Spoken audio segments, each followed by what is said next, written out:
Ayun, what's up mga kalapatids? Nagbabalik na naman ng Team Chambalero Brothers. So, ngayong araw mga kalapatids, abangan natin si Negra. Pinasabay natin kay Daniel Midtos. So bukas nga, second lap derby. Loading bukas. Kaya nagpa-Midtos tayo ngayon. Time check, 1:08. Sobrang init dito, grabe. Para preparation sa second lap derby. So mamaya pala, pagdating ni Negra mga kalapatids, meron tayong isang YB iaangat. Kaya pakikita ko sa inyo yung YB tsaka yung magulang. Ito na siguro, ito na nga. Ito na guys. Natagalan sila. Sobrang init kasi ng panahon, tsaka mahangin. Tatlo yung sa atin dyan, yung isa, lang yun, nasama.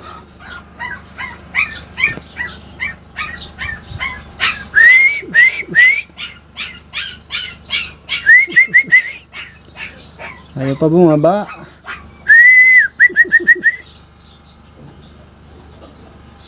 May white feather. Kanino kaya yan?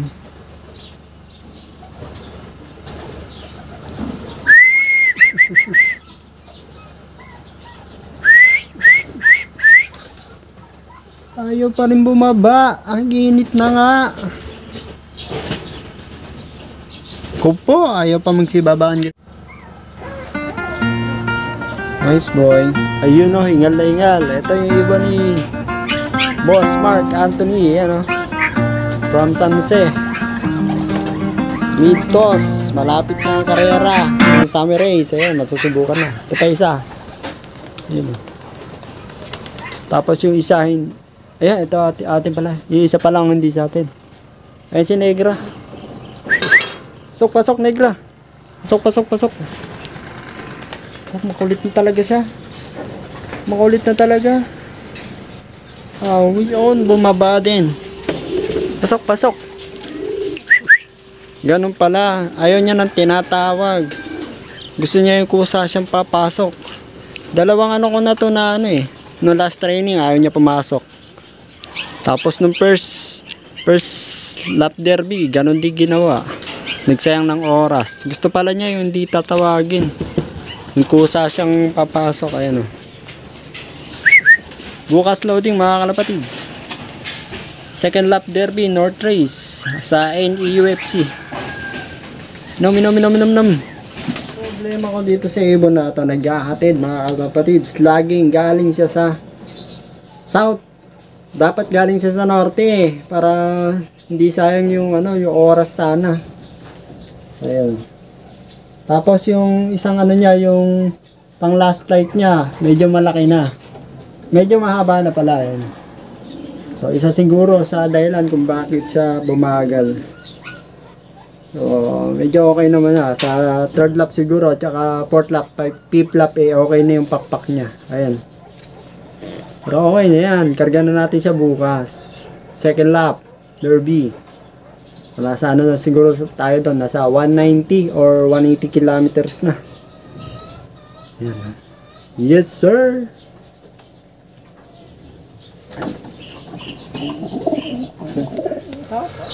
Abangan natin mga kalapatid sa sa Sunday kung magka-clock pa si Miss Negra. Eto na nga mga kalapatid, yung sinasabi kong young bird. Pero bago yon, ilista muna natin yung mga ring number ng magulang nila at pati ring number niya. Grabe nga itong record book ko na ito mga kalapatids, dahil kinain na nga ng mga bubuwit. Buti na lang nagtira pa ng konti. Ito nga yung mga listahan ng mga breeder namin mga kalapatids, at saka yung mga flyers na nililipad namin. Mahalaga nga mga kalapatids para sa akin yung may listahan, kasi kung may bumirang mga anak nila, alam mo kung sino yung pairing ng mga yon. Alam mo yung mga magulang na pagpaparisin mo ulit sa next season. At yung mga pairing na mga hindi nag-perform yung mga anak, baklas ulit, lipat ulit sa ibang mga pare. So ito nga pala mga kalapatids, yung kak. Itong kak nga na ito mga kalapatids, ang line niya is Rosaline Chu. Bali apo na siya nung nakuha natin kay Brother Skyline. So bali yung tatay na to ay naipanalo natin ng multiple pooling winner sa iba't ibang club dito sa Nueva Ecija. At itong ibon pala na to hindi natin nailipad, dahil nga nung bata pa siya ay nabulag na siya. Pero kahit ganon, nag-produce na rin siya mga kalapatids. Muntik na mag-champion. Shoutout pala kay Sir Ian Adyon ng Tarlac. So, bali anak to mga kalapatids ni Sky, yung multiple polling winner namin nung South kasabay ni Tuwing. Marami siyang pinanalo sa pooling mga kalapatid.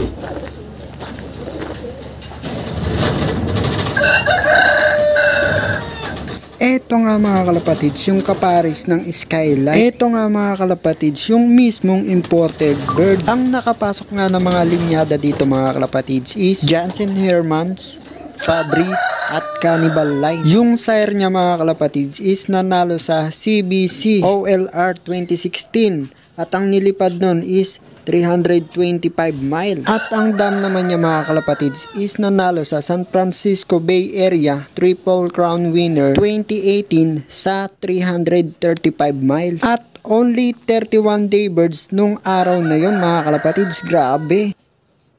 Ito yung mismong imported mga kalapatids sa Cannibal Line.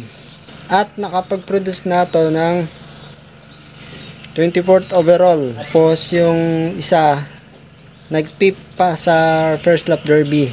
Nananalo na rin sa pooling yung anak na to ng Cannibal Line. Ito mga kalapatids yung ring niya. AUSFR 865.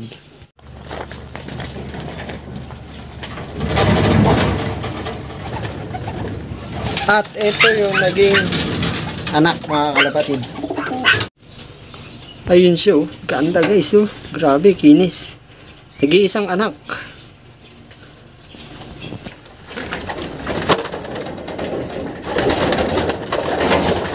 Yeah.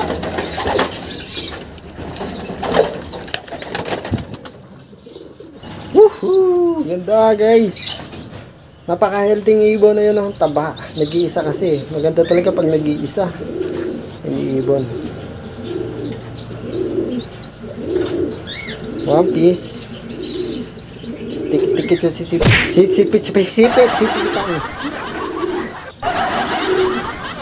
Ayun, lalamunan niya, ayos. Tikit din. Black check, possible cock. So, record natin to in case na mawala at bumalik, eh alam natin kung anong lahi niya. Ang ring niya, may ring niya. JPRC. JPRC.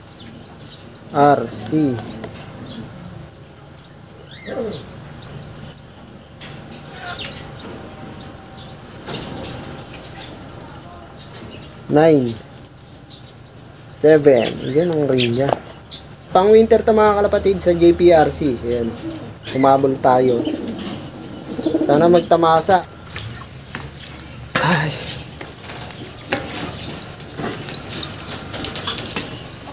So dito nga natin mga kalapatids ilalagay yung young bird sa north section at meron pa nga nakatambay dito na dalawang YB ha. Ang ginagawa nga pala namin mga kalapatids kapag meron kaming bagong young bird na inakyat dito sa loop, eh dito namin nilalagay mga kalapatids sa viewing area.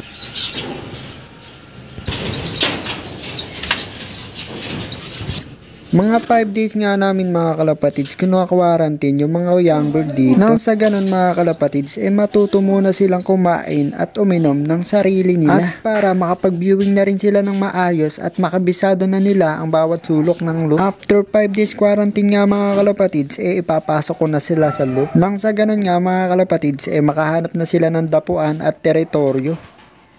Meron kaming kapatid niya na ibinigay sa isang kaibigan natin from Tarlac mga kalapatid. Maganda yung pinakita ng ibon. Kinapos lang nung last lap hindi nakauwi ibon. Pero sa ranking nasa rank 12 na yata siya. Grabe, napakagaling na ibon.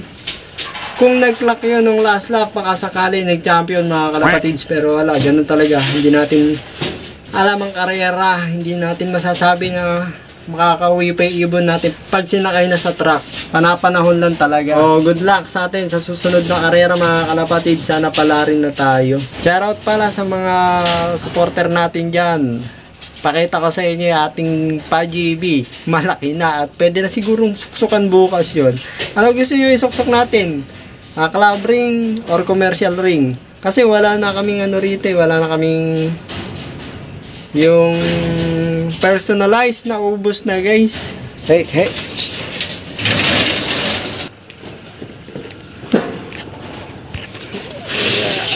Eto na nga mga kalapatids, yung young bird na ipamimigay natin. Mga ilan linggo na lang, pwede na nga itong bulahin. At kung umabot ka nga mga kalapatids dito sa video natin na to, napakaswerte mo. At kokonti lang kayo. Good luck!